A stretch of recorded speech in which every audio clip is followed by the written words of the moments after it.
This is After 90 Minutes. Gareth Wheeler, Eric Giacometti with you as Toronto FC played their first game on Thursday on their Mexican tour, losing 6-3 to Club América. Now, the score line is completely irrelevant when you're playing against a Mexican team. It's still preseason for Toronto FC, and you're going up against a group who's right in the middle of their season. But there's plenty to take from a match like today. First and foremost, Toronto FC's newest signing, Gregory Vanderveel, played the full 90 minutes. Now, they played 3 30-minute kind of stanchions, if you will, today in the game, and he played all 90 minutes, which just shows that the player's fit, ready to go. An encouraging sign for Toronto FC. You get a player like that into your side, and you want to try to get him acclimated to the way that you guys do things and the way that Toronto FC plays. And as you mentioned, he is coming off of a Serie A campaign, so he should be in good form, good fitness, and that's exactly what he is. So getting 90 minutes under his belt, trying to get acclimated with this team is a big step. And word has it he played very well over the course of the 90 minutes. So that's a massive positive. Another positive, Eric, Sebastian Giovinco and Josie Altidore continue to score goals.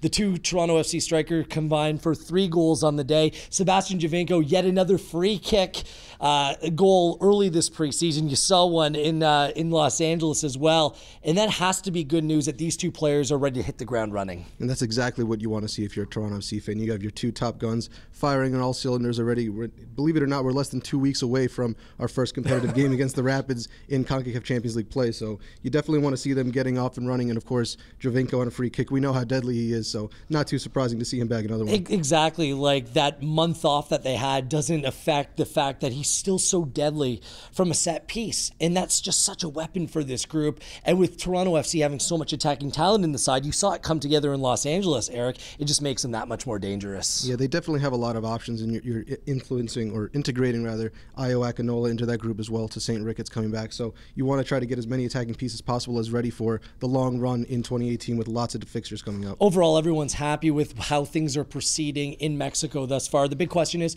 why are they there, Eric? And there's a lot of good reasons why they're staging camp in Mexico City this time around. Yeah, absolutely. It's twofold, really. You look at Mexico City as a location in and of itself, high altitude, and look who they're playing in the first round, the Colorado Rapids, another high altitude location. So this training at that altitude, getting the guys fit, it's one thing to be fit here in Toronto, it's another thing to be training in Mexico City. So that's good preparation for the game in Colorado. And as well as you're playing against top Liga MX competition. We're talking Cruz Azul, a Club América match we just saw, and Pachuca as well. So 3 Liga MX teams that are mid-season, so it's definitely good competition for this Toronto FC team. And you can look at the playing time for Toronto FC's key players to ramp up as well, playing about 30 minutes a game in Los Angeles. Many regulars played 60 or 90 minutes today as they build towards that February 20th matchup against the Colorado Rapids in the CONCACAF Champions League. So overall, a lot of positives coming out of Mexico City today.